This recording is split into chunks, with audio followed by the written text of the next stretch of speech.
네, 오늘은 인생들을 향한 다윗의 권면이라는 제목으로 여러분과 시편 4편을 나눠보려고 합니다.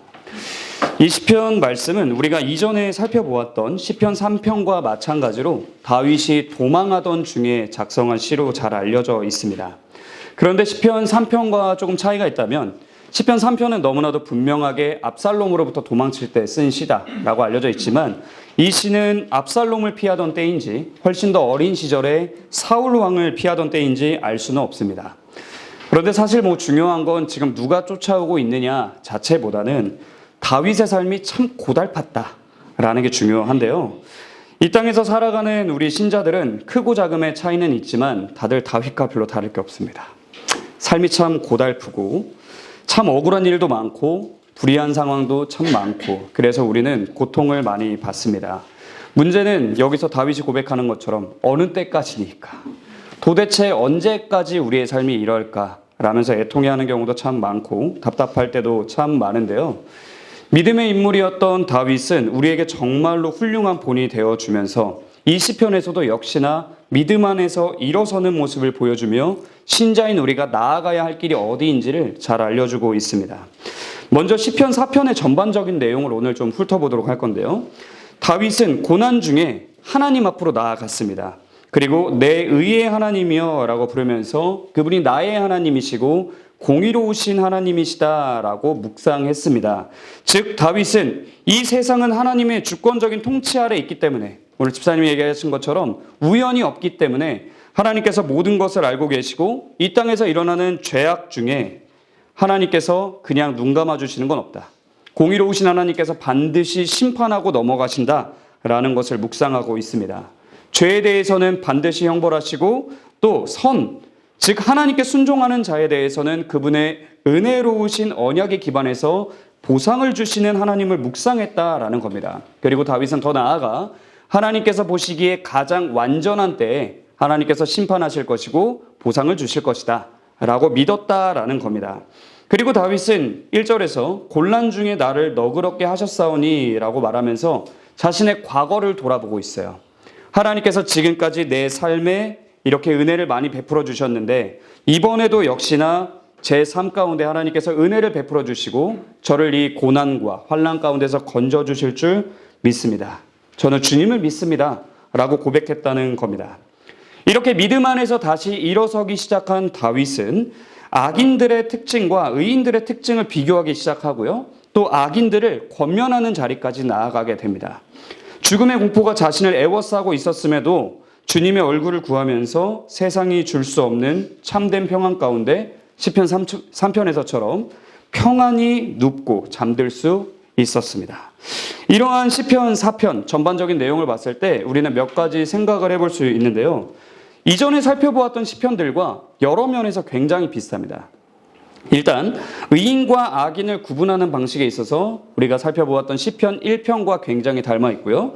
또 의인인 다윗이 고통 중에 악인을 향해 권면하고 있다라는 이 지점은 시편 2편과 굉장히 닮아 있습니다.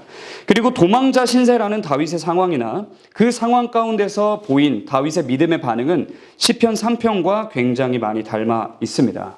그래서 오늘은 조금 다른 부분에 집중해서 이 시편을 살펴보는 게 좋겠다라는 생각이 들었고요. 제가 이번 한 주 동안 이 시편 4편을 묵상하면서 가장 주의 깊게 묵상했고 가슴 깊이 새겼던 내용을 함께 나눠보려고 합니다. 이 땅에서 여전히 죄악된 본성과 씨름하며 살아가는 신자인 우리가 마땅히 어느 길로 나아가야 하냐 이걸 나누도록 할 건데요. 오늘은 세 가지 이야기를 나누도록 하겠습니다. 첫째로 우리가 이 시편을 묵상할 때 흔히 놓치고 넘어가는 것은 무엇인가? 이 부분에 대해서 이야기를 할 거고요. 둘째로는 우리가 다윗과 같은 믿음과 평안함으로 나아가기 위해서 반드시 해결하고 넘어가야 하는 문제가 무엇인가? 이 부분을 살펴보도록 하겠습니다. 그리고 마지막 셋째로는 다윗의 믿음의 동력이 무엇인가? 이 부분을 아주 간략하게 살펴보고 오늘 마무리하려고 합니다.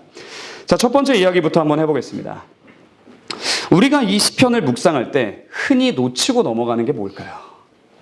여러분에게 질문해보고 싶습니다. 우리 성도님들은 이런 시편을 읽을 때 보통 어디에 집중하게 되십니까? 이런 시편을 읽으면 보통 이런 생각이 굉장히 많이 드는 것 같아요. 다윗처럼 살고 싶다. 나도 이런 믿음을 갖고 싶다. 이런 생각을 굉장히 많이 하게 됩니다. 사실 신자라면 마땅히 가져야 하는 생각이고 너무나도 귀한 생각이에요. 다윗과 같은 믿음을 갖고 싶은 게 얼마나 멋진 겁니까? 죽음의 공포가 자기를 애워싸고 있는데도 평안히 잠들고 일어날 수 있는 이런 다윗의 모습, 하나님에 대한 확고한 믿음을 가진 이 다윗의 모습을 보고 내가 닮고 싶지 않아 라고 하는 게 오히려 이상한 거죠. 그래서 우리는 닮고 싶어 합니다. 그런데 문제가 있어요. 우리에게는 본문 속에 등장하는 악인의 모습에 대해서는 다소 가볍게 지나치는 경향이 있다라는 겁니다. 무슨 말이냐? 성경을 묵상하며 다윗과 같은 의인의 모습으로 살고 싶다는 다짐은 우리가 굉장히 많이 하지만 그에 비해서 악인의 모습을 보며 내가 악인은 아닐까? 어쩌면 내가 닮은 건 의인의 모습이 아니라 악인의 모습이 아닐까? 라는 질문을 우리가 생각보다 안 한다는 거예요. 왜 이런 문제가 발생할까요? 몇 가지 이유가 있을 것 같습니다. 우선은 신자들은 삼위일체 하나님의 은혜로 의롭다 칭함을 받은 존재들이기 때문에 본능적으로 의인이라는 단어에 끌립니다. 당연한 거죠. 우리는 법정적으로 의인입니다. 그렇기 때문에 당연히 의인이라는 단어에 끌리고요. 교회에서도 신자들을 향해 늘 이렇게 얘기합니다. 신자는 하나님의 은혜로 의롭다 칭함을 받은 자들입니다.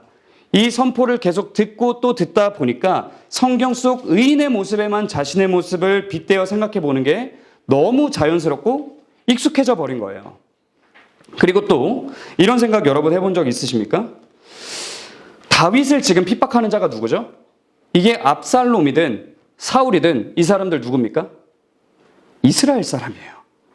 이스라엘 사람들은 누구를 믿습니까? 하나님을 믿어요. 하나님을 모르는 사람들이 지금 다윗을 핍박하는 게 아닙니다. 이 사람들도 분명히 하나님을 믿는 자들이었어요. 신앙이 어떠했든 표면적으로 어떤 모습이 드러났든 상관없이 어찌됐건 이 사람들은 스스로 하나님을 믿는다라고 이야기하는 사람들이었어요. 너무 무서운 얘기 아닙니까? 그러니까 우리가 시대를 막론하고 많은 사람들이 하나님을 믿습니다라고 이야기하지만 실상은 악인의 길을 걸어가고 있더라라는 걸 우리가 깨달을 때 우리는 내가 악인의 모습을 가볍게 지나칠 수가 없겠다라는 생각이 들 것 같습니다. 다음으로 우리는 성경 속에 등장하는 악인들에 대한 큼직큼직한 묘사들이 너무나도 내 이야기가 아닌 것처럼 느껴져서 가볍게 지나치게 돼요. 오늘 본문을 보면 악인들의 모습이 어떻습니까? 지금 다윗을 핍박하는 자가 압살롬이든 사울이든 상관없이 2절을 보면 이들은 다 헛된 일, 즉 하나님께서 친히 기름 부으신 자를 끌어내림으로써 그의 영광을 욕되게 하려고 하고 있고 결국은 그를 세우신 누구에게 반역하는 거예요?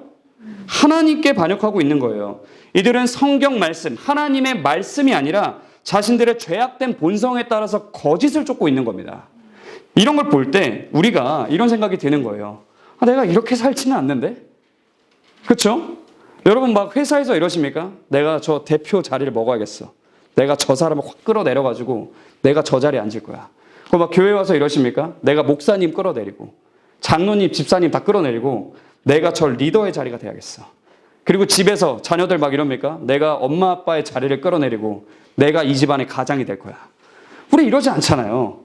그러다 보니까 우리는 자연스럽게 악인의 모습에 내 모습을 빗대어 생각해 볼 필요성을 잘 못 느끼는 거예요. 그렇죠? 그럼 여기서 우리는 질문을 해봐야 할 것 같아요. 그렇다면 여러분, 교회 밖에 있는 사람들은 다 회사에서 대표 자리 막 탐하고 높은 자리를 차지하기 위해서 헛된 일을 꾸미고 그것을 막 구체적으로 실현하면서 거짓을 쫓으면서 삽니까? 사실 그렇지는 않습니다. 기본적인 세상의 도덕성과 윤리의식만 가지고 있어도 사람들은 그러지 않습니다. 그렇다는 것은 우리가 압살롬이나 사울왕 같은 행동을 안 한다고 해서 막 반역을 일으키거나 막 탐욕 때문에 누군가를 죽이려 하거나 이런 행동을 안 한다고 해서 의인이 되는 건 아니라는 겁니다. 그래서 우리는 악인들에 대한 성경 속 묘사를 대할 때 외형적으로 드러나는 큰 일들, 막 헛된 일을 꾸미고 거짓을 쫓아다니고 반란을 일으키고 살인을 도모하고 이런 일들만 보고 나는 여기에 해당되지 않아 라고 생각하면서 가볍게 지나칠 게 아니라 그 행동을 하기까지 그 악인들의 영혼 속에서 그 내면에서 일어나는 내면적인 일들이 무엇인가 여기에 우리가 집중을 해봐야 한다는 겁니다. 의인과 악인의 차이는 단순히 겉으로 드러나는 모습에서 차이 나는 게 아닙니다. 내면의 상태에서부터 차이가 시작되는 거예요. 그래서 우리는 악인의 내면적 상태를 본문 속에서 살펴보면서 나의 상태는 어떤지, 지금 나의 모습은 정말 신자다운 모습이 맞는지, 성화의 과정 속에서 내가 반드시 해결하고 넘어가야 할 문제는 무엇인지 깊이 고민해 봐야만 합니다. 그리고 이 문제를 깊이 다루기에 앞서 우리가 기억해야 할 건 우리가 본받고 싶어하는 다윗. 우리가 다윗을 보면서 참 믿음이 훌륭하기 때문에 본받고 싶잖아요. 그런데 이 다윗의 믿음이 어느 날 갑자기 짜잔하고 형성된 건 아니라는 거예요. 우리가 이 사실을 늘 기억해야 합니다. 다윗 또한 우리와 마찬가지로 자신의 연약함을 인정하고 성령께 전적으로 의존하면서 자신의 죄악된 본성과 정말 치열하게 싸워야 했던 인물입니다. 우리랑 다를 게 없어요. 그런데 다윗은 왜 믿음의 인물입니까? 그 과정을 잘 감당해냈기 때문이에요. 성화의 과정 속에서 반드시 해결하고 넘어가야 할 문제들을 정말로 잘 해결했던 인물이 바로 다윗이었다라는 겁니다. 그 여정이 있었기 때문에 다윗이 훌륭한 믿음을 갖게 된 거지, 어느 날 기도하다가 갑자기 짜잔 이게 아니라는 거예요. 그런데 오늘날 많은 신자들이 어느 날 갑자기 내 믿음이 확 달라지기를 기대합니다. 하지만 우리는 그렇게 할 것이 아니라 이 과정을 지나야 합니다. 그리고 다윗은 이 과정, 죄악된 본성과 씨름하는 여정을 지나왔고 또 여전히 지나고 있기 때문에 이 시편에서 자신을 죽이려는 악인들을 향해서도 권면까지 할 수 있었던 겁니다. 그들이 해결하지 못하고 있는 그 근본적인 문제, 곧 죄악된 본성에 따라서 그 악한 내면의 상태를 따라서 살아가고 있는 그들의 문제를 보며 저 안에는 참된 평안이 없는데, 저 안에는 참된 기쁨이 없는데 라고 했기 때문에, 그걸 누구보다 잘 알았기 때문에 악인들에게도 다윗이 권면을 했다는 겁니다. 그렇다면 우리는 이 시편을 묵상할 때 무엇에 집중해야 하냐? 신자인 우리가 여기에 등장하는 이 악인들의 상태에서, 악인들의 내면적 상태에서 확실하게 벗어났는가라는 것을 돌아보고 이것을 지나야만 다윗과 같은 믿음으로 나아갈 수 있다라는 걸 우리가 묵상할 때 집중해야 합니다. 자, 그러면 이제 두 번째 이야기를 해보겠습니다.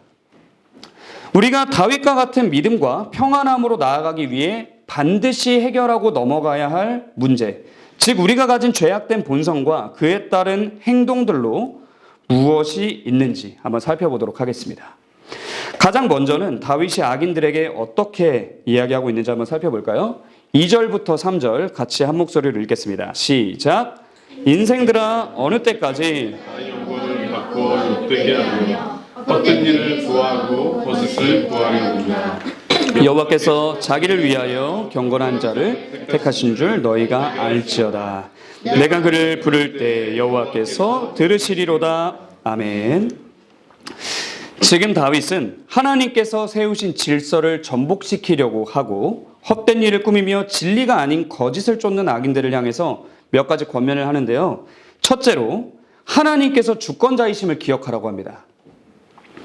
이 세상의 모든 것은 하나님의 주권적인 통치 아래에서 진행되기 때문에 이 세상에는 그 무엇도 우연이 없다라는 걸 기억하라고 이야기하고 있는 거예요. 너희가 지금 나를 죽이려 하지만 이 과정 가운데 나를 왕으로 세우시고 기름 부으신 자가 누구인지를 기억해라 라는 거죠. 자, 그리고 둘째로 하나님께서는 무한히 공의로우시기 때문에 언제나 의인의 편에 서 계시며 경건한 자의 편에 서 계시다라는 걸 권면하고 있습니다. 3절에 이런 말씀이 있죠. 여호와께서 자기를 위하여. 하나님께서는 경건한 자의 편에 서실 수밖에 없습니다. 왜 그럴까요? 하나님이 선하신데 악인의 편에 서시면 하나님의 영광이 이 세상 가운데 드러날 수 있을까요? 드러날 수 없습니다. 그렇기 때문에 하나님께서는 반드시 하나님의 영광, 공의가 실현되어 하나님의 영광이 만천하에 드러나도록 하시기 위해 의인의 편에 서실 수밖에 없다. 그러니까 너희가 악한 본성을 따르지 말고 돌이켜라 라는 권면을 하고 있는 겁니다. 이 권면의 내용들 두 가지를 살펴봤는데요. 우리는 이것들을 우리의 가슴에도 깊이 새겨야 됩니다. 스스로에게 한번 질문해 보십시오.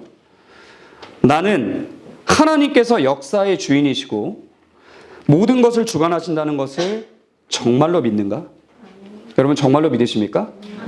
이 세상에 그 어떤 것도 우연이 없고 모든 것이 하나님의 섭리이심을 정말 믿으십니까? 네. 또한 어느 집단에 있든 현재 여러분의 리더의 자리에 세운 그 사람, 하나님이 세우셨다는 걸 정말 믿으십니까? 사실 이게 제일 안 믿겨요. 사회생활 할 때. 그렇지 않습니까? 왜 저 사람을 하나님이 세우셨을까? 그런데 우리가 그 리더가 의인이든지 악이든지 내 앞에 펼쳐진 이 모든 상황이 마음에 들든 마음에 들지 않든 이것을 통해 하나님께서 이루어 가실 선하신 계획이 있다라는 걸 믿는 믿음이 우리에게 필요하다는 겁니다. 다윗은 선한 왕이었지만 일부의 사람들이 다윗을 굉장히 싫어했어요. 선하신 계획이 있음을 바라볼 줄 아는 자와 아닌 자는 마음가짐이 완전히 달라집니다. 이 믿음이 바로 서지 않을 때 우리는 하나님을 믿는다고 하면서도 각자의 위치에서 삶의 자리에서 마치 믿지 않는 자처럼 악인처럼 행동하게 된다라는 걸 우리가 잘 기억해야 합니다. 지금 다윗을 대적하는 악인들에게 이 믿음이 없었구나. 혹시 나에게도 이 믿음이 없는 건 아닐까? 깊이 돌아봤으면 좋겠습니다. 사랑하는 여러분, 이 믿음 안에 바르게 서십시오. 우리 아이들이 많아졌는데 아이들에게도 당부합니다. 선하신 하나님께서 여러분이 마주하는 모든 일을 통해서 선하신 계획을 이루실 것이라는 걸 믿으시기 바랍니다. 여러분의 인간관계, 친구들과의 관계, 왜 이런 친구 때문에 내가 이렇게 고생을 해야 되지? 왜 학교 선생님이 왜 이렇게 나를 못 살게 굴지? 왜 이런 사람들이 자꾸 내 주변에 있지? 그 사람들을 통해 이루실 하나님의 선하신 뜻이 있음을 의심하지 마십시오. 이 믿음이 없으면 여러분은 넘어집니다. 그래서 이 바른 믿음으로 나아가서 죄악된 본성을 따르지 않는 저와 여러분이 되기를 간절히 바랍니다. 이제 이어서 다윗의 권면은 조금 더 내면적이고 우리의 삶과 아주 밀접하게 맞닿아 있는 이야기로 훅 들어갑니다. 자, 4절에서 5절 같이 한번 읽겠습니다. 시작. 너희는 떨며 범죄하지 말지어다. 자리에 누워 심중에 말하고 잠잠할지어다. 의의 제사를 드리고 여호와를 의지할지어다. 아멘. 이 4절과 5절 중에서 제가 이 4절에 대해서 오늘 좀 집중해서 이야기를 하고 싶은데요. 한 가지 조심스럽지만 이야기해야 할 게 하나 있습니다. 이 4절을 어떻게 번역할 것인가에 대해서 역사상 두 가지 견해가 존재했습니다. 하나는 저희가 방금 읽은 것처럼 너희는 떨며 범죄하지 말지어다 라고 번역하는 것이고, 또 하나는 우리가 찬양으로 불렀을 때처럼 너희는 분노하되 범죄하지 말지어다 라고 번역하는 전통이 있습니다. 네, 대표적으로 70인역, 굉장히 중요한 성경인데요. 70인역에서도 그렇게 번역을 하고 있고요. 이게 왜 이런 일이 일어났냐면 이 공포로 떨다와 분노하다라는 두 가지 뜻을 가지고 있는 히브리어 라가즈라는 단어를 어떻게 번역할 것인가에 따라서 두 가지 견해가 나온 겁니다.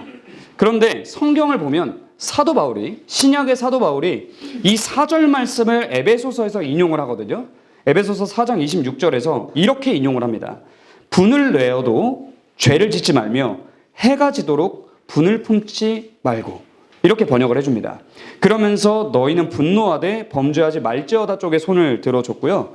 또 초대교회 교부들도 이 전통을 따라서 이 구절을 전부 다 너희는 분노하되 범죄하지 말지어다 라고 번역을 했습니다. 물론 이 두 가지 해석이 같이 갈 수 있습니다. 떨며, 우리 개역개정처럼 떨며로 가면 악인들에게 하나님의 징계에 대한 두려움을 갖고 떨며 범죄하지 말라라는 권면이 되고요. 분노하대로 보면 분노라는 감정을 어떻게 다스려야 하는지에 대한 구체적인 권면이 됩니다. 이 두 가지를 같이 합쳐서 생각해 보면 분노라는 감정을 다스리지 못할 때 하나님의 징계가 임한다는 사실을 너희가 기억하고 떨며 범죄하지 말라라는 권면이 될 수 있습니다. 결론적으로 오늘 저는 사도 바울과 초대교회의 전통을 조금 더 따라서 너희는 분노하되 범죄하지 말지어다라는 의미에 조금 더 힘을 주면서도 통합적인 입장으로 한번 해설해 나가보고자 합니다.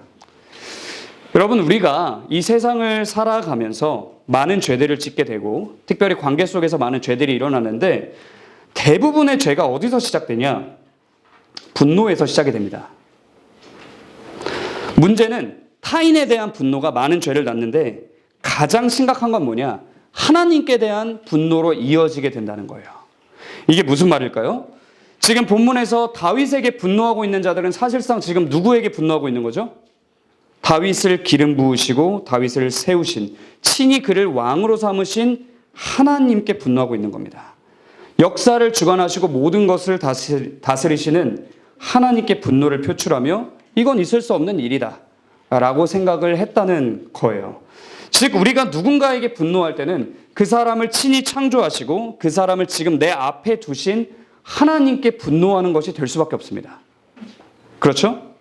그럼 다윗에게 분노한 자들은 성경을 보면 어떻게 됐을까요? 압살롬 어떻게 됐죠? 죽었습니다. 사울왕은 어떻게 됐죠? 죽었습니다. 이런 예들이 성경에 너무 많이 나와요. 대표적으로는 모세와 아론에게 반역했던 고라의 무리가 있었는데 하나님께서 땅을 갈라서 그들을 삼켜버리셨어요. 그렇게 그들은 그날 죽었습니다. 이처럼 하나님의 징계를 가져오는 게 뭐냐? 분노라는 감정이구나 라는 걸 우리가 명심해야 합니다. 그래서 우리는 두려워 떨어야 돼요.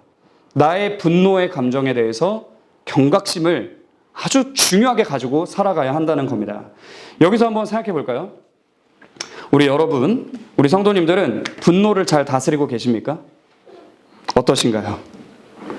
다윗은 종종 넘어지기도 했습니다. 그 또한 죄인이니까요. 하지만 분노를 참 잘 다스렸던 인물인 것은 분명합니다.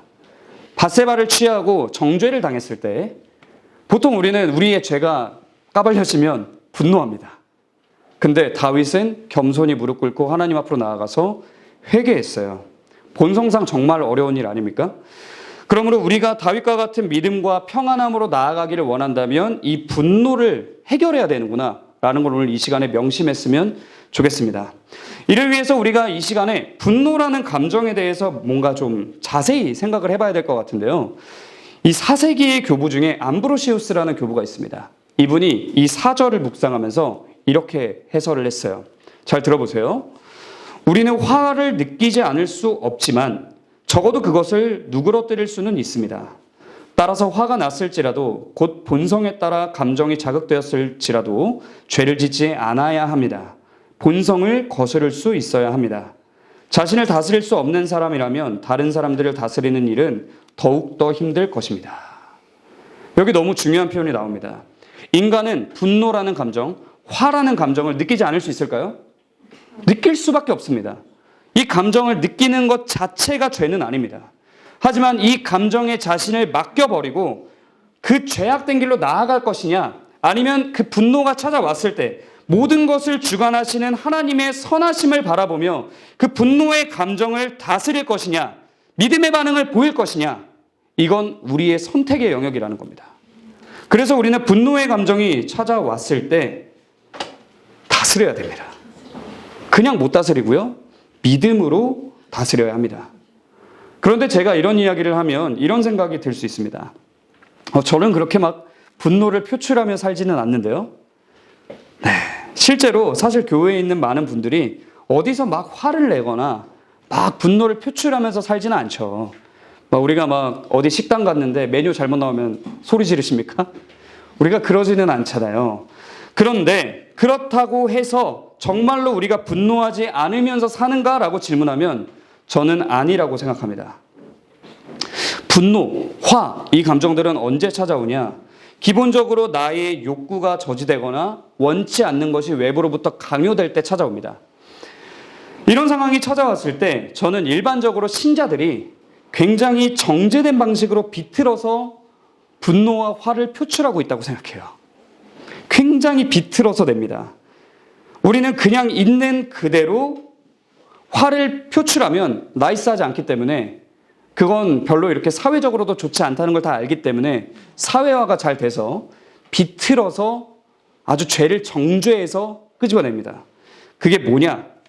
우리의 선택지가 비아냥거리는 거예요. 화가 나면 우리가 엄청나게 비아냥거립니다. 화를 그냥 막 드러내면서 죄를 짓는 것, 이것만을 우리가 분노라고 생각하면 안 됩니다.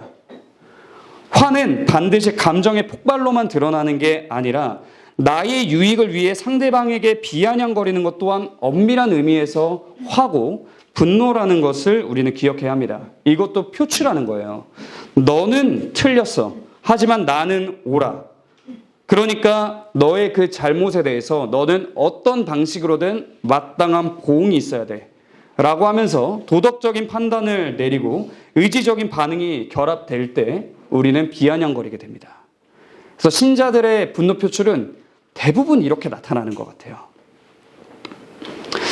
그런데요, 우리가 잘 생각해야 합니다. 이게 참 겉으로 볼 때 속이기가 좋아요. 우리가 비아냥거릴 때 겉으로 차분해 보이기도 하고요. 때로는 논리적으로 보이기도 하고요. 심지어는 굉장히 유머스럽게 보일 때도 있습니다. 그러나 이것은 감정을 통제하며 상대를 낮추는 방식의 분노 표출이에요. 자기 사랑을 가장 잘 숨긴 비겁한 분노의 방식이자 하나님의 심판을 자처하는 죄. 이게 바로 비아냥거림이구나. 이게 분노의 죄구나. 라는 걸 우리가 잘 기억했으면 좋겠습니다. 죄도 일반적인 죄가 있고 아주 계산적인 죄가 있습니다. 하나님이 어떤 걸 더 싫어하실까요? 계산적인 걸 더 싫어하시겠죠? 우리가 비아냥거리고 남을 그렇게 깎아내리기를 즐겨 사용하고 있다면 우리는 굉장히 계산적인 죄를 하나님 앞에서 범하고 있는 겁니다.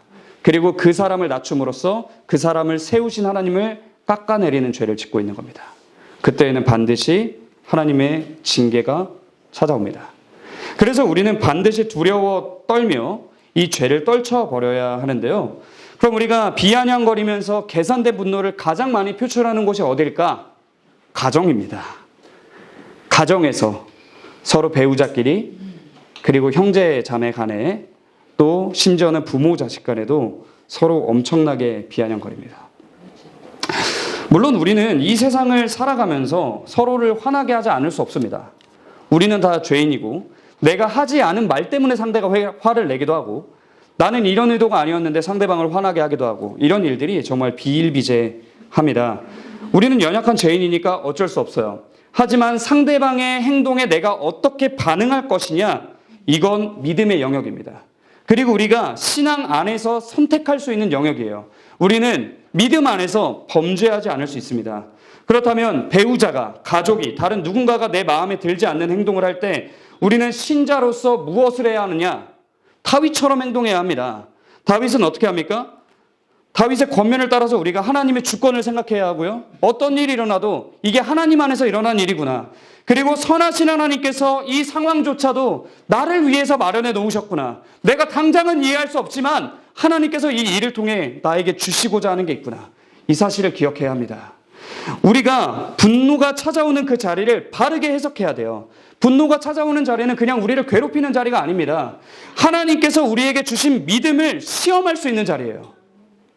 우리는 평소에 어떻게 기도합니까? 하나님, 범사에 감사할 수 있게 해주세요. 예수님을 따라서 십자가를 지며 제가 이웃을 사랑할 수 있게 해주세요. 그 기도하면 여러분 분노하는 자리가 찾아옵니다. 왜요? 범사에 감사하고 싶다며요. 근데 왜 기쁜 상황만을 원합니까? 범사에 감사하게 해주세요 라고 하면 감사하지 못할 상황이 여러분 앞에 찾아옵니다. 여러분의 믿음을 시험해 볼 수 있는 최고의 기회예요. 그리고 십자가를 지고 싶다고 기도했기 때문에 이해할 수 없는 상대방의 행동에 강제로 십자가를 져야만 하는 상황들이 찾아올 겁니다. 그때 우리는 믿음의 반응을 보여야 되는 거예요. 상대방을 사랑하기보다 나를 더 사랑해서 내 십자가를 지지 못해서 화가 나는 상황들을 하나님이 주신다는 거예요. 자꾸만 거슬리고 불편하고 한 소리 하고 싶은 순간들, 비아냥되고 싶은 순간들을 하나님께서 친히 마련해 주신 겁니다. 그렇다면 우리는 그 안에서 어떻게 해야 할까요? 믿음의 반응을 보여야 되겠죠. 이 상황 또한 선하신 하나님께서 나의 기쁨을 위해 주신 상황이구나 라고 생각하면서 우리는 그 상황을 기쁨으로 받아야 한다라는 겁니다. 그렇다면 분노와 화가 찾아올 때, 막 비아냥거리고 싶어질 때, 정죄된 죄를 짓고 싶을 때 우리가 어떻게 해야 하느냐? 다윗의 권면에는 그 방법들이 구체적으로 잘 담겨 있습니다. 첫째로 4절에 나와 있어요. 자리에 누워 심중에 말하고 잠잠해야 합니다. 악인들은 밤마다 죄악된 본성에 따라 악한 음모를 꾸미지만 신자들은 밤마다 스스로의 하루를 돌아보고 하나님을 믿는 자답게 내가 행동을 했는지, 분노를 표출했다면 과연 그게 옳은 분노였는지를 돌아보게 됩니다. 그렇게 분노를 쏟아내거나 비아냥거리지 않고 잠잠해지는 법, 믿음 안에서 입을 닫는 법을 배워나가게 되는 거예요. 성경은 의인은 침묵을 지킬 필요가 있고 침묵이 더 나은 지혜다라고 잠언에서 명확하게 알려주고 있습니다. 이를 위해 우리는 기도의 시간을 매일 밤마다 가져야 됩니다. 거룩한 습관을 가지라는 거예요. 명심하세요. 다윗도 밤마다 기도했고 또 누가 밤마다 기도하셨을까요? 예수님이 하셨어요. 그렇다면 우리도 마땅히 해야 합니다. 둘째로 의의 제사를 드리고 여호와를 의지하라고 5절에서 다윗이 가르쳐 줍니다. 날마다 하나님을 닮은 의로움을 추구해야 하고 나의 모든 판단을 내려놓은 후에 만물의 주관자이신 하나님의 뜻을 분별하고자 이 상황을 도대체 나에게 왜 주셨을까? 지금 나는 이 감정이 왜 드는 걸까? 이 상황 속에서 하나님은 나에게 어떤 믿음을 요구하고 계시는 걸까? 깊이 생각해 보라는 거예요. 그러면서 하나님을 의지해야 된다는 겁니다. 그래서 우리는 분노가 생길 때마다 이 두 가지를 통해 하나님 앞으로 나아가야 합니다. 사랑하는 여러분, 분노가 찾아오거든 스스로 해결하려고 하지 마세요. 해결 못합니다. 여러분, 분노 다스려지십니까? 안 된다는 거예요. 우리는 죄악된 본성을 가진 존재들이기 때문에 스스로 분노를 해결을 못합니다. 반드시 하나님 앞으로 나아가셔야 됩니다. 다윗도 우리와 동일한 사람이었어요. 우리와 다를 바 없는 사람이었습니다. 다윗도 분노하는 사람이었습니다. 하지만 분노가 생길 때마다 하나님 앞으로 가지고 나간 믿음의 사람이었어요. 그래서 밤마다 기도하고 매 순간 자신의 삶을 돌아보며 이 상황에서 내가 어떻게 반응해야 할까? 하나님 앞으로 가지고 나가 그 질문을 해결했다는 겁니다. 그래서 저와 여러분 모두가 이 길로 나아갔으면 좋겠습니다. 분노를 다스리지 못하는 믿음은 정말 철저한 검증이 필요한 믿음입니다. 믿음이 없다는 걸 수 있거든요. 그럼 마지막으로 세 번째 이야기를 짧게 하겠습니다. 다윗의 믿음의 동력. 다윗이 어떤 상황에도 분노의 자신을 내어주지 않으며 죄를 택하지 않고 잠잠히 하나님만 바라볼 수 있었던 동력이 무엇일까? 자, 한번 6절에서 7절 읽어보겠습니다. 시작. 여러 사람의 말이 성을 볼지 않은 무효하오니 여호와여 주여 입을 들어 우리에게 비추소서. 주께서 내 마음에 두신 기쁨은 그들의 곡식과 새 포도주가 풍성할 때보다 더하니이다. 내가 평안히 눕고 자기도 하리니 나를 안전히 살게 하시는 이는 오직 여호와이시니이다. 아멘. 내용이 길지만 이게 무슨 뜻입니까? 무슨 내용일까요? 다윗은 하나님을 정말로 즐거워했다는 겁니다. 다윗은 세상에서 기쁨을 찾지 않았고 하나님 안에서만 기쁨을 찾았습니다. 다른 곳에서 다윗은 이렇게 고백했습니다. 시편 16편에 보면 내가 여호와께 아뢰되 주는 나의 주님이시오니 주밖에는 나의 복이 없다 하였나이다. 주께서 생명의 길을 내게 보이시리니 주의 앞에는 충만한 기쁨이 있고 주의 오른쪽에는 영원한 즐거움이 있나이다. 이렇게 고백한 바 있습니다. 이것이 다윗의 믿음의 동력이었고 분노를 믿음 안에서 처리할 수 있었던 비결이었습니다. 핵심이 뭐냐? 여러분, 우리가 분노하지 않아야 된다는 거 다 압니다. 다 알아요. 그런데 우리가 하나님을 기뻐하지 않으면 절대로 다윗과 같은 길로 나아갈 수 없다는 겁니다. 이게 가장 우선이 되어야 한다는 거예요. 삼위일체 하나님을 전심으로 기뻐하지 않고는 인간적인 나의 삶을 절대로 넘어설 수 없습니다. 진정한 믿음의 삶을 살 수도 없어요. 하나님을 기뻐하지 않는 자의 순종은 고행입니다. 그냥 고통만 있는 거예요. 그리고 하나님을 기뻐하지 않는 자의 순종은 은혜 없이 행위에만 집착하는 율법주의의 한 형태일 뿐입니다. 그러므로 결국 오늘 본문을 통해 우리는 이 사실을 기억해야 합니다. 우리가 분노를 다스리지 못하고 있다면 스스로 하나님을 기뻐하지 않는다고 증거를 보이는 거구나 라는 걸 기억해야 합니다. 다윗은 악인들에게 박해를 당할 때 분노하지 않았고 성자 예수님도 십자가를 지시고 죽음을 맞이하시기까지 악인들에게 분노하지 않으셨습니다. 말을 참으셨어요. 분노를 다스리셨습니다. 왜 그게 가능했겠습니까? 성자 예수님이 성부 하나님을 너무나도 기뻐했기 때문입니다. 이제 말씀을 마치겠습니다. 사랑하는 여러분, 제가 주중에도 한번 다뤘던 내용이긴 하지만 초대 교부 아우구스티누스는 신자를 진정으로 변화시키는 것은 지식도 대단한 교리도 의지도 아니고 기쁨이라고 했습니다. 기쁨만이 우리를 변화시킵니다. 우리는 죄를 안 지어야지, 내가 절대로 이제 분노 표출하지 말아야지 하고 의지를 불태울 때가 아니라 하나님 안에서 제가 너무 기뻐요. 하나님이 저의 유일한 기쁨이십니다. 하나님 사랑합니다. 라고 할 때 우리는 죄를 거스르고 분노를 다스릴 수 있다라는 겁니다. 사랑하는 여러분, 여러분에게는 하나님을 향한 기쁨이 있으십니까? 그리스도와의 연합이 너무 기뻐서 하나님의 뜻에 순종하면서 살고 싶은 그런 기쁨이 충만하십니까? 삼위일체 하나님께서 내 삶을 책임지고 계시다는 사실에 너무 기뻐서 하나님의 말씀을 따라가는 저와 여러분이 되었으면 좋겠습니다. 정말로 기쁘시다면 분노를 다스리는 모습을 통해 각자의 위치에서 그 기쁨을 증명하시기 바랍니다. 신자인 우리에게 어울리는 모습, 그리고 하나님을 사랑한다고 말하는 바른길 교회에게 어울리는 모습은 분노가 아닌 사랑입니다. 이 시간에 함께 기도하겠습니다.